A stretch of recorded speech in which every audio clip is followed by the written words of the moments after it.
দলেরই দক্ষ ডিফেন্ডারকে বিদায় জানালো এফসি গোয়া। দাপুটে ফুটবলের মধ্য দিয়ে গত মরশুম শেষ করেছে এফসি গোয়া। শুরুটা খুব একটা আহামরি না হলেও ধীরে ধীরে ছন্দে ফিরেছিল এই দল। আইএসএল এর প্রথম ম্যাচে পরাজিত হতে হয়েছিল খালিদ জামিলের শক্তিশালী জামশেদপুর এফসির কাছে। তারপর কলকাতা ময়দানের তৃতীয় প্রধান তথা মোহামেডান স্পোর্টিং ক্লাবের বিপক্ষে জয় পাওয়ার লক্ষ্য থাকলেও সেটা সম্ভব হয়নি। পয়েন্ট ভাগাভাগি করে শেষ করতে হয়েছিল সেই ম্যাচ, কিন্তু তৃতীয় ম্যাচ থেকেই ঘুরে দাঁড়িয়েছিল মানালো মার্কুয়েজের ছেলেরা। অনায়াসেই তারা পরাজিত করেছিল দুর্বল ইমামি ইস্টবেঙ্গলকে।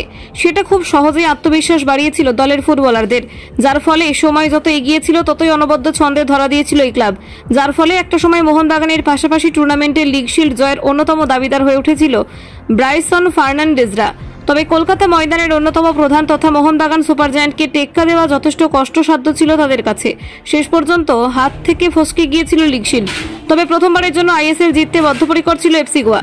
সেই মতো ফুটবলারদের প্রস্তুত করেছিলেন মানালো মার্কুয়েজ, কিন্তু কাজের কাজ কিছুই হয়নি। আটকে যেতে হয়েছিল বেঙ্গালুরু এফসির কাছে।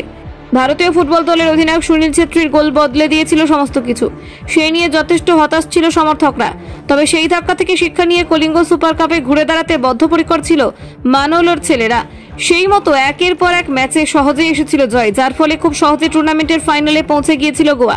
শেষ পর্যন্ত খালিদ জামিলের শক্তিশালী জামশেদপুর এফসিকে টেক্কা দিয়ে দ্বিতীয়বার এই টুর্নামেন্ট ঘরে তুলে নেয় আইএসএল এই দল। সেই সুবাদে এবারে এএফসি টুর্নামেন্টে অংশ নেবে গোয়া শিবির। তাই সব দিক মাথায় রেখে শুরু হয়েছে দল গঠনের কাজ। এক্ষেত্রে বেশ কিছু পুরনো ফুটবলারদের রিলিজ করে দেওয়ার পরিকল্পনা ছিল ম্যানেজমেন্টের। সেই তালিকায় বেশ কয়েকবার উঠে এসেছিল ওডাই ওনান্ডিয়ার নাম। সেটাই হলো শেষ পর্যন্ত। অবশেষে বছর 35-এর এই ফুটবলারকে রিলিজ করে দিল এফসি গোয়া। একটা সময় হায়দ্রাবাদ এফসির হয়ে আইএসএল চ্যাম্পিয়ন হয়েছিলেন এই স্প্যানিশ ফুটবলার। তারপর গত সিজনেও এসেছে সাফল্য। বলতে গেলে ভারতবর্ষের দুই জনপ্রিয় টুর্নামেন্ট অর্জন করার কৃতিত্ব থেকেছে এই ডিফেন্ডারের। কলকাতা 24/7.in।